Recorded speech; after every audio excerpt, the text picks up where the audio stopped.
I start करते हैं अपना नेक्स्ट न्यूमेरिकल जो कि हमारा न्यूमेरिकल नंबर 6 है। A 10 millihenry 20 ohm coil is connected across 240 volt and 180 over pi hertz source. How much power does it dissipate. इसमें आपने पावर डिसिपेशन को फाइंड आउट करना है और आपके पास गिवन क्या है, हमारे पास इंडक्टेंस, रेजिस्टेंस और इसके अलावा वोल्टेज और फ्रीक्वेंसी गिवन है।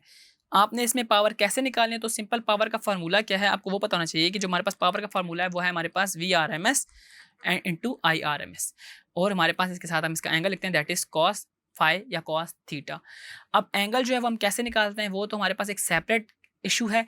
इसमें जो हमने चीज़ इंपॉर्टेंट फाइंड करनी है वो है हमारे पास आई आर एम एस, क्योंकि हमारे पास इसमें आई आर एम एस नहीं गिवन, हमारे पास वी तो गिवन है, हम उससे V R M S easily निकाल लेंगे, मगर आई आर एम एस के लिए हमें इंपीडेंस की वैल्यू चाहिए होगी जो कि जेड है। अब z किस तरह हम निकालते हैं, z इज इक्वल टू, आपको इसका फार्मूला याद होगा कि z हमारे पास निकलता था अंडर द रूट r का स्क्वायर प्लस XL का स्क्वायर, ठीक है जी। और XL है हमारे पास ओमेगा L, तो मैं XL की वैल्यू इसमें पुट इन कर देता हूँ और फिर देखते हैं हमारे पास z की वैल्यू क्या निकलती है, ठीक है जी। आए अब 1 बाय 1 करके इनके अंदर इसकी वैल्यूज को पुट इन करते हैं। सबसे पहले मैं इसके अंदर r की वैल्यू को पुट करता हूँ, तो हमारे पास आता है 20 का स्क्वायर प्लस 2 पाई की वैल्यू हम लिख देते हैं, पाई की वैल्यू जो भी हमारे पास है 3.14, या ऐसा करते हैं हम इसको पाई रहने देते हैं क्योंकि हमारे पास फ्रीक्वेंसी की वैल्यू के साथ कट जाएगा, और हमारे पास ये आता है 180 ओवर पाई। और जबकि अगर हम इंडक्टेंस की बात करें तो इंडक्टेंस हमारे पास 10 की पावर जो है -3 में लिख रही होगी, क्योंकि हमारे पास 10 मिली हेनरी है, तो 10 इंटू 10 की पावर -3 और हमारे पास इस सब का होल स्क्वायर है, ठीक है जी। तो ये पाई और ये पाई कैंसिल हो जाएंगे और फिर हम देखते हैं हमारे पास एट दी एंड आंसर क्या निकलता है, ठीक है। हम अंडर रूट में सबसे पहले ब्रैकेट स्टार्ट करते हैं और 20 का स्क्वायर लिख देते हैं और दरमियान में प्लस, और फिर ब्रैकेट को हम स्टार्ट करते हैं और इसको लिखते हैं 180 मल्टीप्लाई बाय 2 और मल्टीप्लाई बाय हमारे पास 10 और मल्टीप्लाई बाय 10 की पावर -3, और इस सब के ऊपर हम लोग होल का स्क्वायर डाल देते हैं। जब होल का स्क्वायर डालते हैं तो हमारे पास अंडर रूट के सॉल्व करने के बाद जो कंप्लीट आंसर निकलता है वो आता है 20.32, ठीक है। तो हमारे पास जो इंपीडेंस के आंसर आता है वो आता है z is equal to 20.32 ohms. अब हमारे पास इंपीडेंस आ गई भी है, तो अब हमने जस्ट इसमें करंट को फाइंड आउट करना है। तो करंट हम किस तरह निकालेंगे, करंट निकालेंगे I is equal to V by G करके। V की वैल्यू आपके सामने गिवन है 240 वोल्ट, तो आप इसमें 240 को पुट करेंगे और हमारे पास जी आ जाएगा 20.32। तो जब मैं 240 को डिवाइड करता हूँ 20.32 से तो मेरे पास आता है 11.8, हमारे पास 11.8 एम्पेयर्स इसमें जो है करंट आ रहा है, ठीक है जी।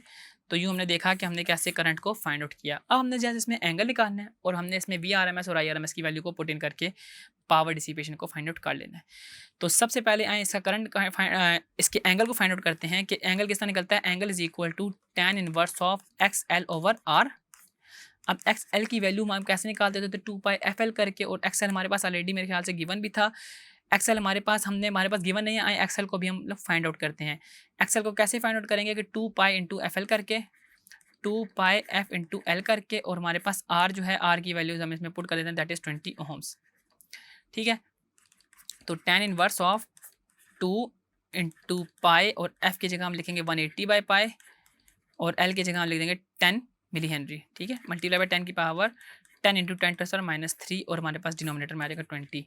और जब हम इनकी सारी वैल्यूज इसमें कटिंग करते हैं यहाँ से कैंसिल हो जाएगा और हमारे पास 180 multiply by 2 multiply by 10 multiply by 10 to the power -3, तो हमारे पास इसका आंसर आता है 3.6, यानी कि हमारे पास न्यूमरेटर में आ जाएगा 3.6 और tan inverse of 3.6 divide by 20 करते हैं। tan inverse of 3.6 divide by 20, 3.6 divide by 20, और हमारे पास जो भी आंसर आता है इसका tan इनवर्स ले लेते हैं, तो हमारे पास एट दी एंड आंसर आ रहा होगा 10.2 डिग्री। तो हमारे पास थीटा क्या आ रहा है, theta is equal to 10.2 degree, ठीक है।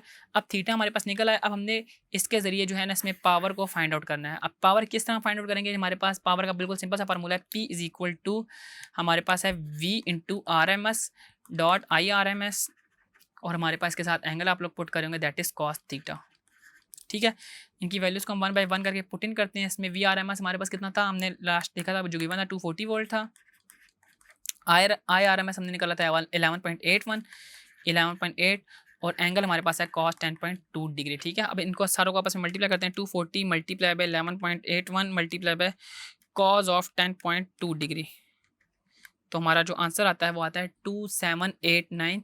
हमारे पास 2789 वॉट के इक्वल हमारे पास पावर डिसिपेशन आती है।